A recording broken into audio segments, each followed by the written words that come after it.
yose ya kuri ingoma y'abatoza bashya batangiye ikibazo cya Kwizera Olivier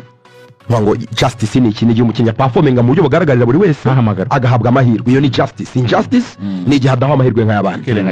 Ikibazo cya Kaboyi muri equipe y'igihugu y'abagore ejo bundi Rugangura yarekwe Zandani hano, ndifuza ko duha version ya federation kibitekerezaho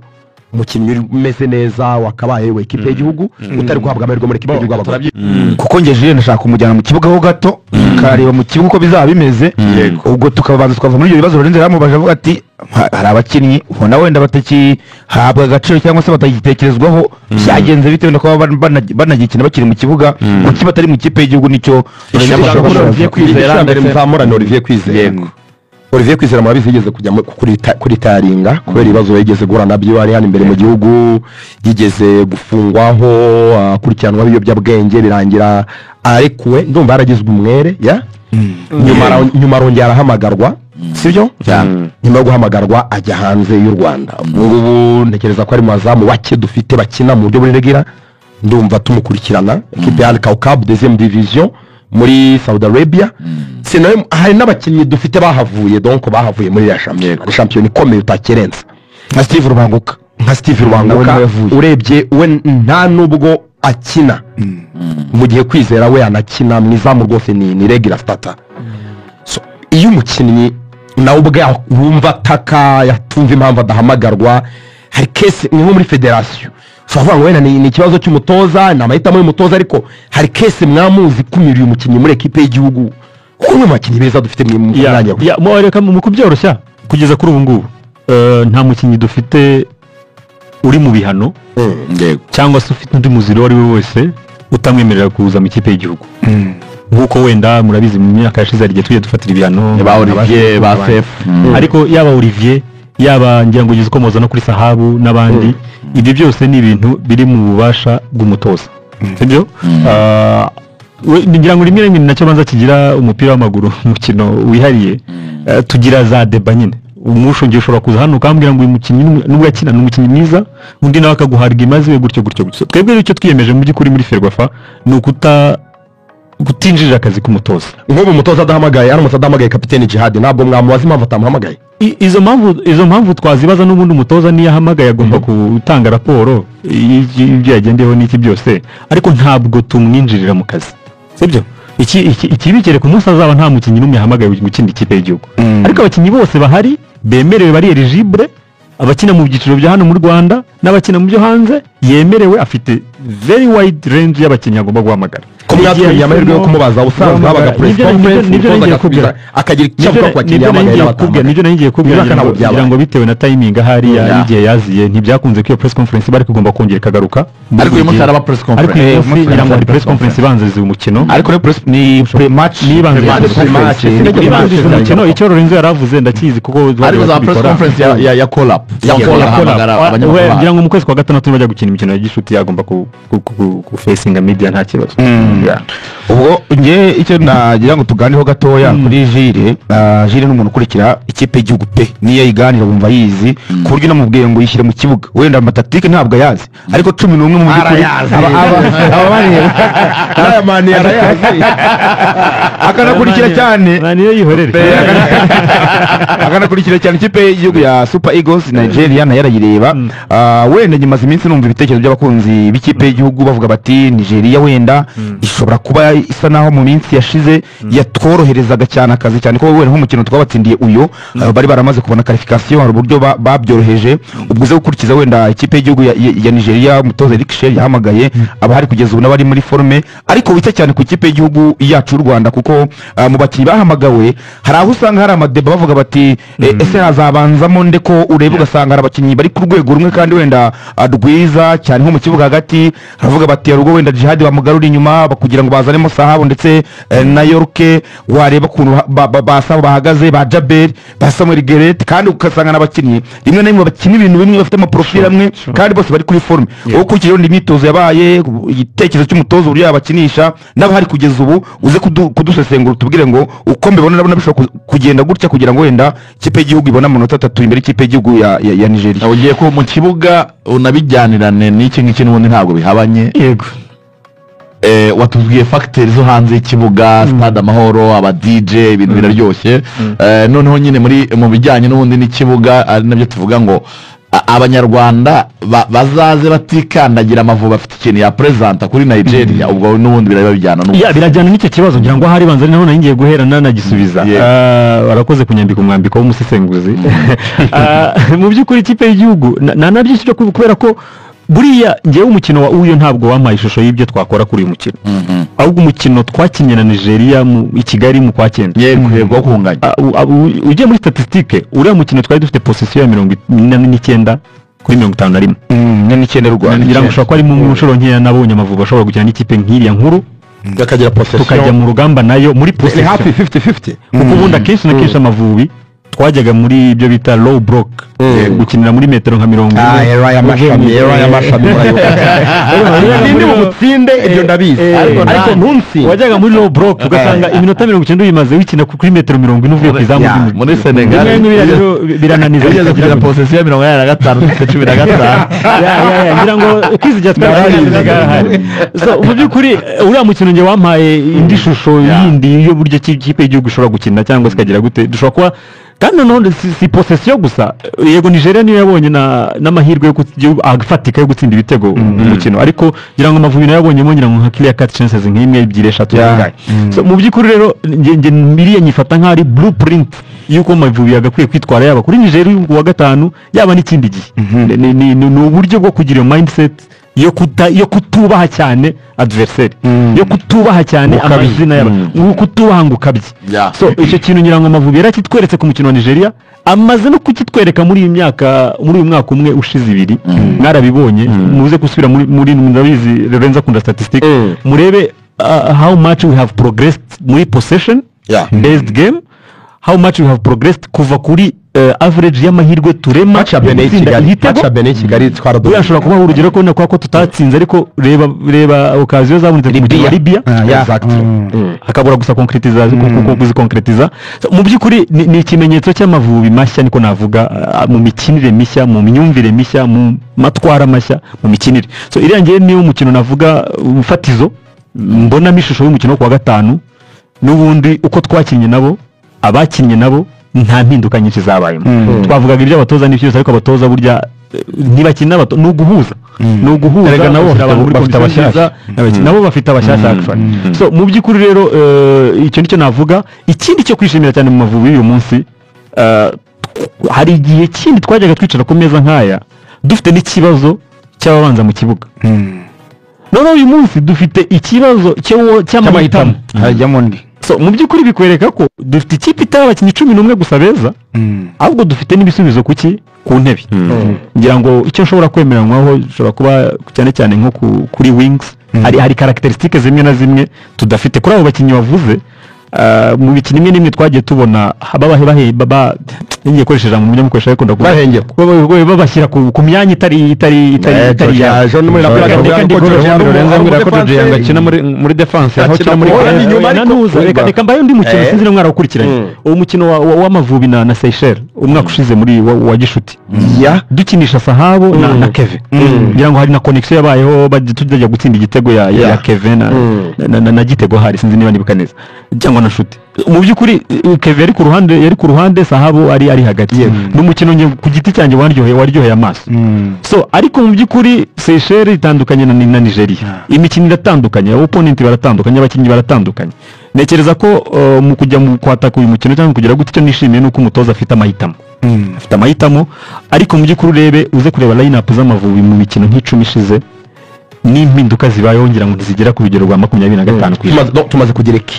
equipe tumaze kugira Rigongo tumaze kugira niyerema gusa wakunda uvuga ngo hano wenda creativity yanjye ntiri hejuru cyane nagize Sahaba ashobora kuza akayizamura nagize Gereta ashobora kuza akayizamura rimwe na rimwe ko abatoza bafite ukundi kuntu batekereza ashobora kuba iyo creativity atari yakeneye cyane ahubwo akeneye intensity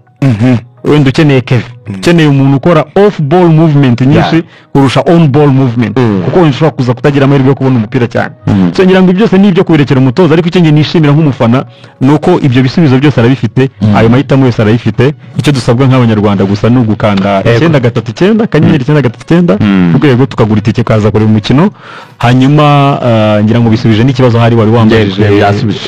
bikirimo byose dufite ibyo kutanga mu kibuga ngira ngo ibyo twarabivuze cyane ko uburyo bwo gutsinda ibitego kwigirira icyizere ndetse no kwitwara neza mu rugo ari ibintu twari tumaze iminsi tumenyereye mu Mavubi ku buryo byatuma abantu bizera ko twakwitwara neza. Hari umuntu watangaga igitekerezo avuga ati nka match yo kuwa kabiri ya Lesotho ati na leta yagakwiriye kuza gitanga konje nimugoroba abantu bajya kureba match na saa sita avuga ati ibyo tukavuga nyine bya mobilisation muri mobilisation leta yagakwiriye kuvuga ngo kuwa kabiri n'umunsi wa match y'Amavubi niko abantu muzakora mu gihe saa sita ariko ibyo bintu byakabayeho abantu bakajya muri trash imbaraga nari nibagiye kuvuga gato kuri Berk Cyozo yarambajije dufite umupira w'iki gihe mwarabibonye agaciro k'imipira y'imiterekano agaciro k'imipira y'imiterekano usibye kuba ufite abakinnyi bafite iyo gabari ariko burya harimo n'uyitera ngira ngo buriya Joje iriya karita arayifite cyane mwarabibonye ngira ngo igitego twatsinze sinzi niba uheruka gukina n'amasantre ni ikintu mu by'ukuri mbona muri Nigeria igitego cya mbere so ngira ngo mu by'ukuri ku kipe nk'iya Nigeria rimwe na rimwe ishobora kutaguha amahirwe menshi yo kugera imbere y'izamu ryayo iyo ubashe gukapitaliza ukagira amahirwe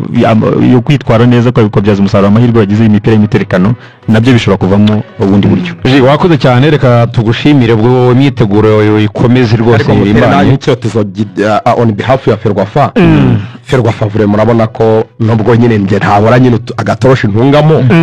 niyo mpano yanjye ni gutunga itoroshi ariko vure Ferwafa urabona ko niba hari inshingano zagabanutse imitwaro ikaba mike ubona ko biratuje pe bafimaze ku rwego ejo bundi abantu rwose ibintu byari bikomeye cyane abantu bavuga bati Ferwafa iri mu nzego zananiranye mu gihugu ariko Ferwafa urabona ko ibintu biratuje ubuzima buragenda harimo akantu ka serenite vraiment mumeze neza mu urakoze cyane nakwishimira next time muzaza tumire tuganire no ku bindi bintu bihari biri gukorwa biri guteganya gukorwa cyane cyane mu iterambere ry'umupira w'amaguru rya Ferwafa ifite Munyantwari ifite Adolphe Kalisa yanabivuze ariko Munyantwari Karangwa Munyantwari yaravuze ati jewe n'abandi bose ashobora kuba narewe umupira cyane ariko ndi umuyobozi afite rero abapampe nka Jire na Kamarade abatekinisiye Jire na Kamarade abapampe hagati aho n'abandi n'abakomunikasiyo n'abamarketing n'abandi bagerageza gukora mu by'ukuri mwakoze cyane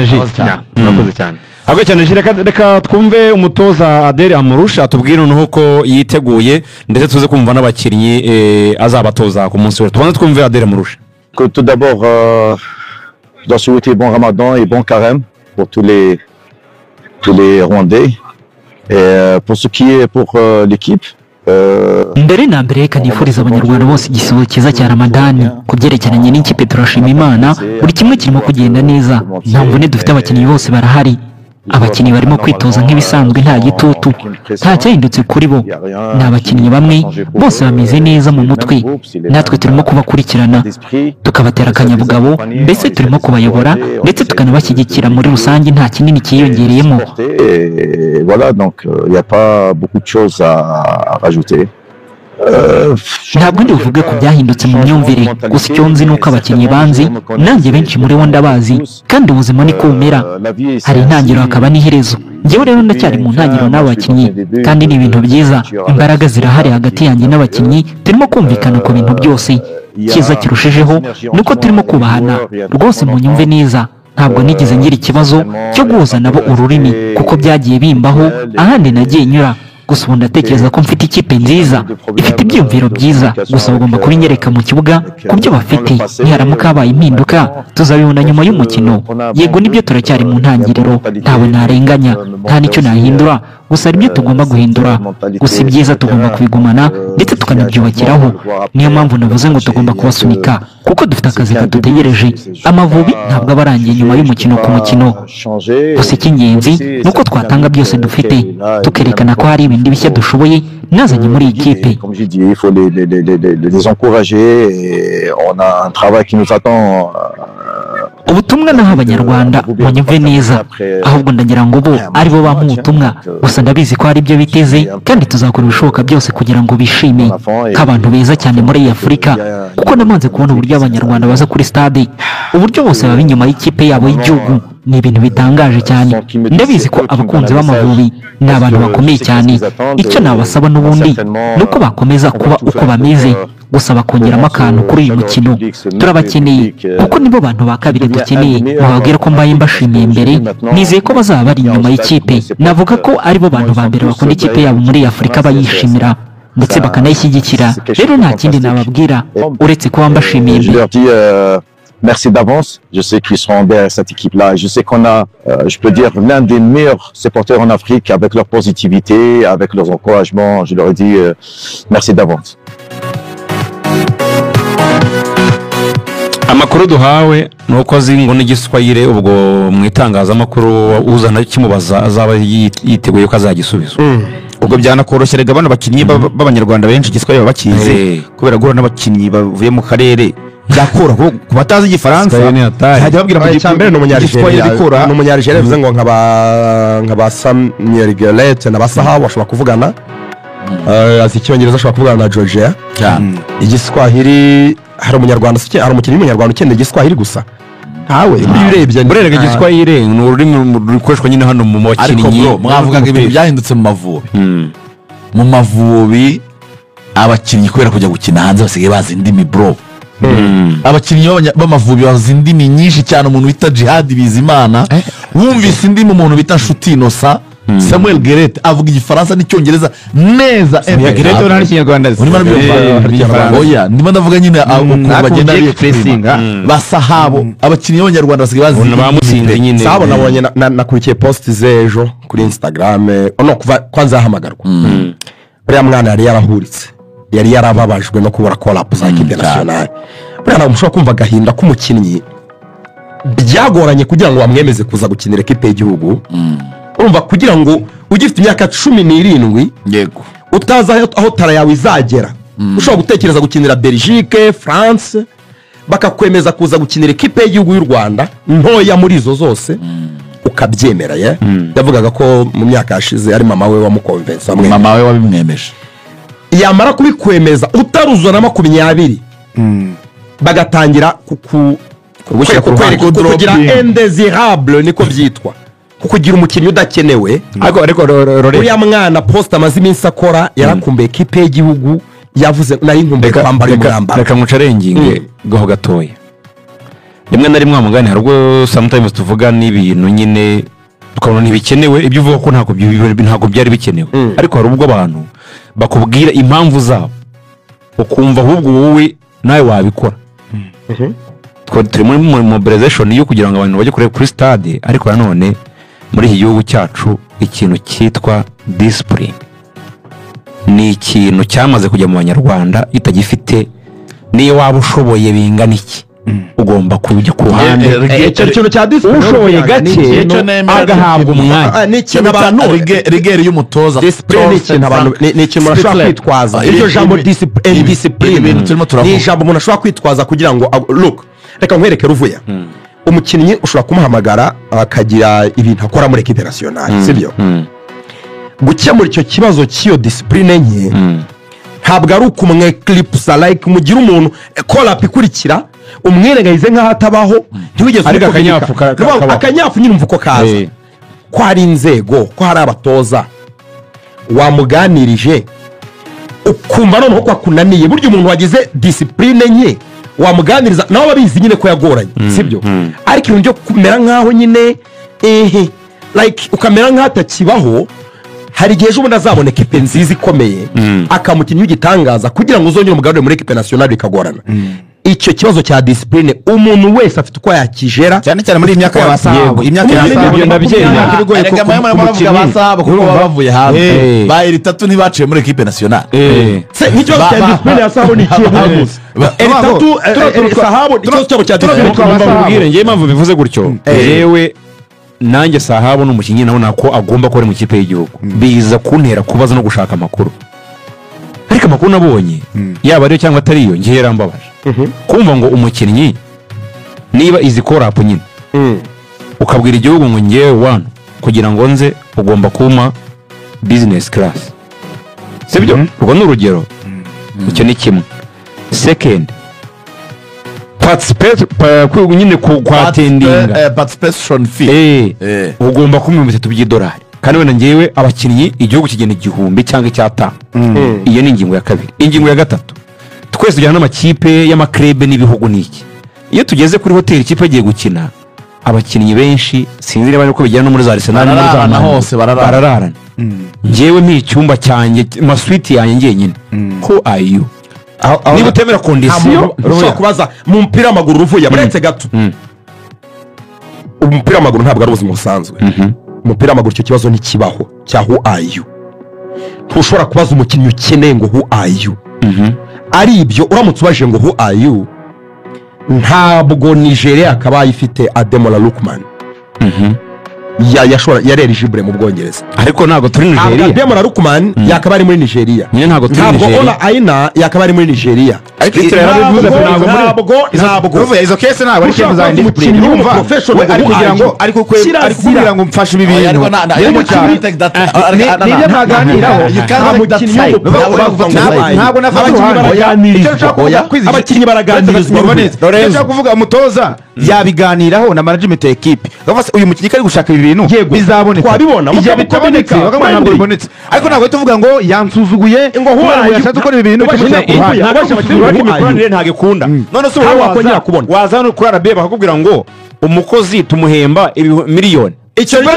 kibazo rero umupira w'amaguru ukavuga ngo wowe ukavuga ngo niyo mumuhemba miliyoni icyo muzajya nababwira cyo nanjye nemera hano ntabwo dukina umupira w'amaguru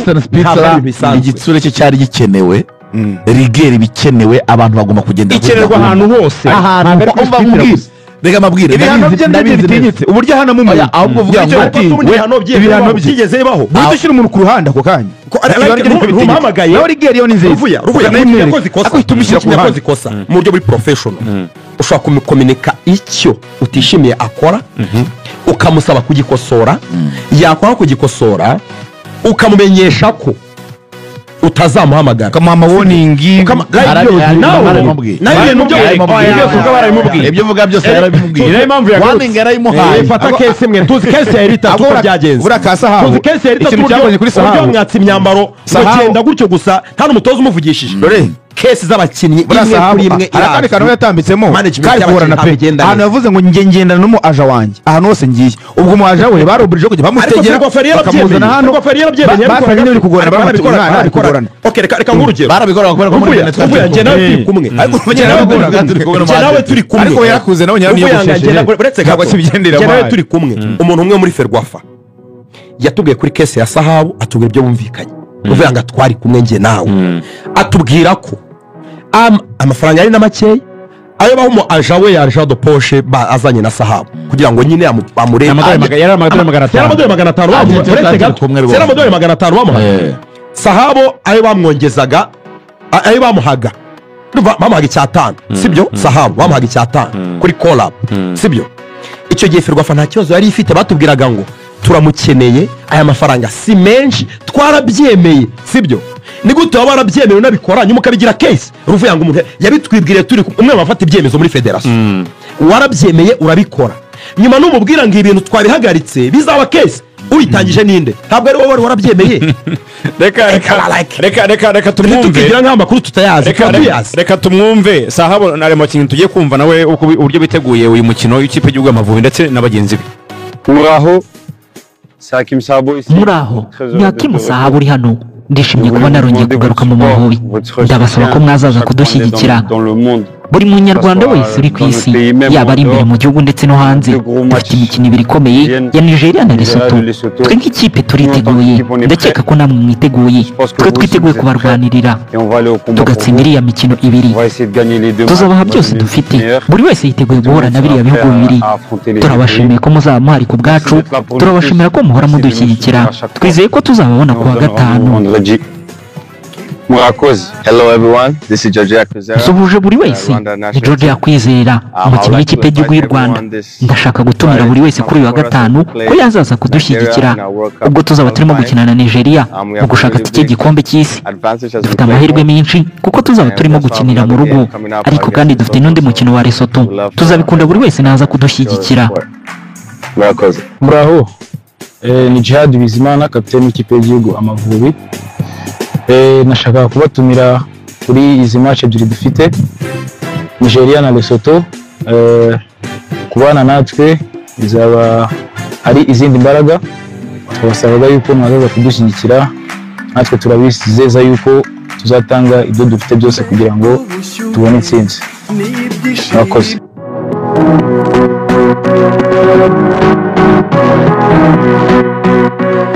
Yes, ngabura abakinnyi barimo kapiteni Djihad, barimo Sahabo twaganiragaho, barimo ndetse n'aba Georgia n'abandi. Barimo baratumira abanyarwanda kuzaza kubashyigikira. Batwijeje ko bazaduha byinshi cyane. Amavubi afite ibyo kuganiraho, n'ubundi n'ejo tuzabiganira. Lorenzo, Amavubi afite abakinnyi beza benshi bamaze igihe barimo baritwara neza mu maklebe yabo. Abo ba Hakim Sahabo, abo ba Muja